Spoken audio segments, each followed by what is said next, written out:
पर्दे पर आई इस नई नवेली हीरोइन को तो पहचानते ही होंगे आप। नहीं तो फिर इस गूंगे को क्या पहचानेंगे। अच्छा, पहचान लिया। खैर, उस वक्त इसकी अपनी कोई पहचान नहीं थी और ना ही इसे फिल्म के सेट पर कोई पहचानता था। और उसे इस फिल्म में ये छोटा सा रोल भी मिला तो मां की सिफारिश और सुनील दत्त के रहमो करम पर। सुनील दत्त की पत्नी नरगिस का उन दिनों दिल्ली के पॉलिटिकल सर्कल में आना जाना था और तब इंदिरा गांधी की करीबी तेजी बच्चन ने अपने बेटे को फिल्मों में कोई काम दिलाने की गुजारिश की थी। खैर, नरगिस और सुनील दत्त ने 1968 में मुंबई आए इस लंबे पतले युवक को इधर उधर अपनी सिफारिशों पर कुछ ऑडिशन दिलवाए। कहीं बात नहीं बनी तो अपनी इस फिल्म में ये छोटा सा रोल दे दिया। रोल भी ऐसा जिसमें उसकी आवाज ही नहीं, वही आवाज जो आगे चलकर उसकी पहचान बनने वाली थी। और जिन फिल्मों में आवाज मिली वहां हीरोइनें इसकी कद काठी से छिटकने लगी। किसी ने भोंपू कहा तो किसी ने लंबी टांगों वाला घोड़ा, जिसे न डांस करने का शऊर न रोमांस का सलीका। उन्हीं दिनों महज 2-4 फिल्मों से बॉलीवुड में एंट्री करने वाली ये बंगाली हीरोइन भी इस हीरो से कन्नी काटने लगी। जिन 2 सालों में अमिताभ की लगातार 12 फिल्में फ्लॉप हुई, कई प्रोड्यूसर्स ने अमिताभ को फिल्म से इसलिए निकाला कि उसकी हीरोइन एक न्यू कमर के साथ तो काम कर सकती थी, लेकिन ऐसे लंबू के साथ नहीं। और इस हीरोइन के शब्दकोश में भी अमिताभ के लिए लंबू शब्द ही था। और अमिताभ के साथ कास्ट करने आए एक प्रोड्यूसर से तो उन्होंने यहां तक कह दिया कि उसे तो एक्टिंग ही नहीं आती। राखी मजूमदार उर्फ राखी गुलजार उन दिनों राजेश खन्ना की फिल्मों की दीवानी थी और उन्हीं के साथ काम करने के ख्वाब देखती थी। ये ख्वाब पूरा हुआ फिल्म शहजादा में, और 1973 में आई फिल्म दाग में तो उन्हें बेस्ट सपोर्टिंग एक्ट्रेस का फिल्म फेयर अवार्ड भी मिला। लेकिन दूसरी ओर भी वक्त का पहिया घूम रहा था। दाग के अगले ही महीने जब जंजीर रिलीज हुई और सबसे पहले उसने उसी टॉलीवुड यानी कोलकाता की गलियों में तूफान मचाया जहां से राखी हीरोइन बनने बॉम्बे आई थी, तब बड़े बड़ों का दिमाग भी घूमने लगा। अगले 6 महीने में अमिताभ के पास फिल्मों की लाइन लग गई थी, लेकिन राखी को लगता था कि एक्टिंग तो वही है जो उन दिनों के उनके हीरो राजेश खन्ना, धर्मेंद्र और देवानंद कर रहे हैं। बहुत बाद में एक इंटरव्यू में राखी ने कहा था कि बॉलीवुड में अच्छी फिल्में राजेश खन्ना लेकर आए थे और अमिताभ बच्चन बुरी फिल्में लेकर आए। यानी राखी एंग्री यंग मैन या एक्शन जॉनर की फिल्मों को बुरी नजर से देखती थी।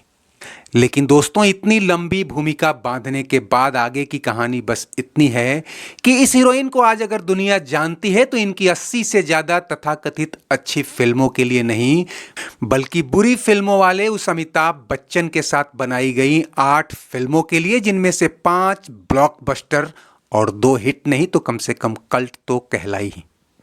कभी कभी कस्मे वादे, त्रिशूल, काला पत्थर और मुकद्दर का सिकंदर ने अमिताभ को जो बनाया सो बनाया ही। राखी को वो पहचान दिलाई जिससे दुनिया उन्हें आज भी जानती है।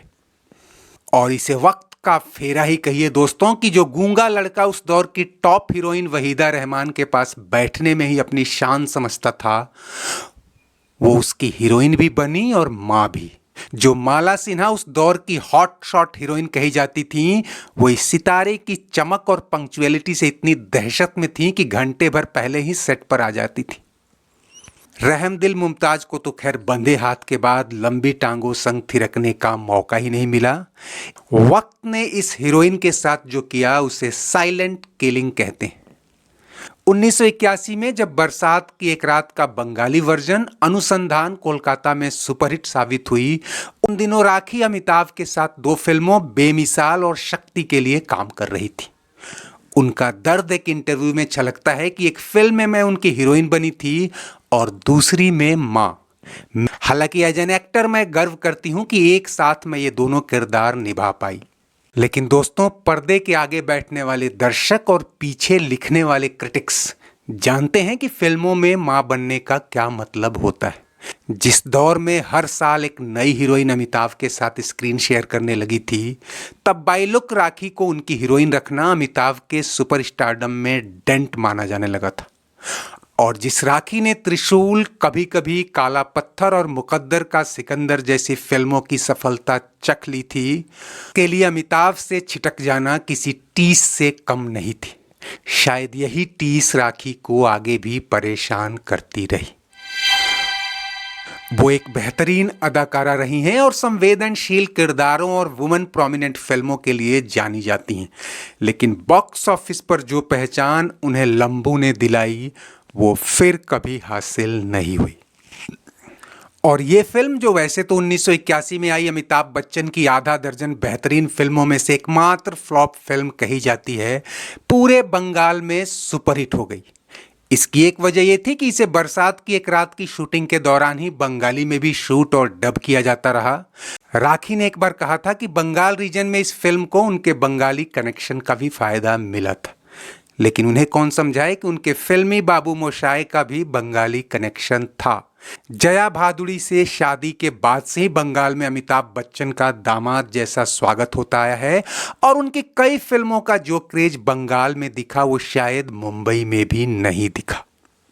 खैर, दिलीप कुमार और अमिताभ बच्चन की पहली और आखिरी फिल्म शक्ति के सफल नहीं होने के पीछे एक वजह राखी का अमिताभ की मां बनना भी बताया जाता है। हालांकि राखी इस रोल को डिफेंड करती आई हैं और इसमें कोई शक नहीं कि उन्होंने इसके साथ भरपूर न्याय किया था, लेकिन बहुत से क्रिटिक्स कहते हैं कि यह अमिताभ बच्चन का लॉन्ग अवेटेड रिवेंज था। जो हीरोइन उनकी तमाम सफलताओं के बीच उन्हें एवरेज एक्टर मानती रही, जो उन्हें लंबू कहकर ताने मारती रही, अपने एक फिल्म में डायरेक्टर के कहने पर उन्हें सचमुच का थप्पड़ मार दिया था, उससे उन्होंने बहुत सम्मानजनक लेकिन बहुत जोरदार बदला लिया। बदले का मतलब सिर्फ जैसे को तैसा नहीं होता दोस्तों। कई बार नीचा दिखाने वालों का एक इलाज ये भी होता है कि आप अपना कद इतना ऊंचा कर लें कि वो खुद ब खुद नीचे आ जाए।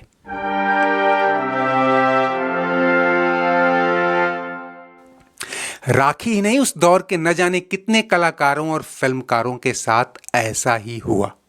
खैर, चलते चलते कुछ ऐसे गाने सुनते चलते हैं जिनसे अमिताभ और राखी की सुपरहिट जोड़ी की यादें भी ताजा हो जाती हैं। तेरे बिना भी क्या जीना, मेरे दिल में ख्याल आता है।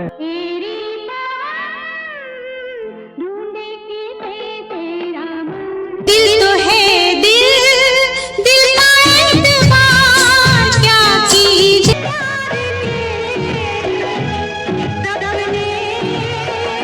दोस्तों, वीडियो पसंद आया हो तो इसे लाइक और शेयर तो कर ही लीजिए। अगर चैनल सब्सक्राइब नहीं किया है तो वो भी कर लीजिए। कमेंट बॉक्स में आपकी हर राय का स्वागत है। शुक्रिया, नमस्ते, आभार। तेरे बिना भी क्या जी